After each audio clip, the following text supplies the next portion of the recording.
नायब वज़ीर आला सुरेंद्र चौधरी ने कहा कि नेशनल कॉन्फ्रेंस बीजेपी के साथ इत्तेहाद नहीं करने जा रही। चौधरी ने कहा कि उनको अक्सरियत हासिल है, ताहम जब उनसे पूछा गया कि पाकिस्तान जंगबंदी मुआहदे की खिलाफ वर्जी कर रहा है तो उन्होंने जवाब दिया कि ये वज़ारत दाखिला से मुतल्लिक़ है, वो इसका जायज़ा लेंगे।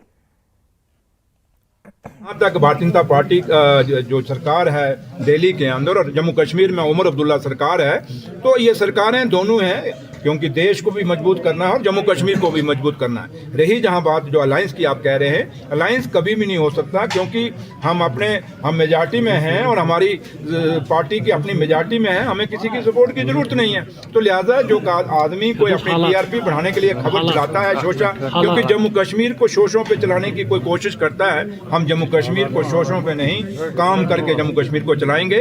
और हमारे लीडर उमर अब्दुल्ला साहब की क़यादत में, उनकी चीफ मिनिस्टर साहब के हुक्म के मुताबिक और हमारे कायद जनाब फारूक अब्दुल्ला साहब के मुताबिक अच्छा काम करने की कोशिश करेंगे। जहाँ तक ताल्लुक है, ये दिल्ली की सरकार है, ये बड़े मसले हैं, उन्होंने होम मिनिस्टर ने इस पर जवाब देना है। लेकिन एक चीज़ मैं जरूर कहूँगा कि जम्मू कश्मीर के अंदर ड्रग्स बहुत आ गया है और ये ड्रग्स के कारण हमारी नस्लें, हमारे बच्चे खराब हो रहे हैं और यहाँ पे पुलिस को एक्शन करना पड़ेगा। एलजी साहब को कहीं ना कहीं पुलिस की अकाउंटेबिलिटी कहीं ना कहीं उनकी करनी पड़ेगी, क्योंकि ड्रग्स के साथ और क्राइम के साथ जम्मू कश्मीर खत्म हो रहा है। वज़ीर आला उमर अब्दुल्ला और एनसी सदर फारूक अब्दुल्ला ने जेके मेडिकॉन की नेशनल कॉन्फ्रेंस कम वर्कशॉप में शिरकत की और ये कॉन्फ्रेंस JNK मेडिकल काउंसिल ने गवर्नमेंट मेडिकल कॉलेज जम्मू के इश्तराक से मुनक़्क़िद की। उमर ने कहा कि मैं यकीन दिलाया कि GMC और एलाइड अस्पतालों की अपग्रेडेशन के लिए तमाम तजावीज़ को मुकम्मल कर लिया जाएगा। उमर ने कहा कि बहुत बड़े चैलेंज आने वाले हैं और हमें उन पर काबू पाने की ज़रूरत है, नई टेक्नोलॉजी मुतारिफ कराने और अपनी तहकीक को आगे बढ़ाने की ज़रूरत है। Try and ensure that our doctors not simply don't practice in cities.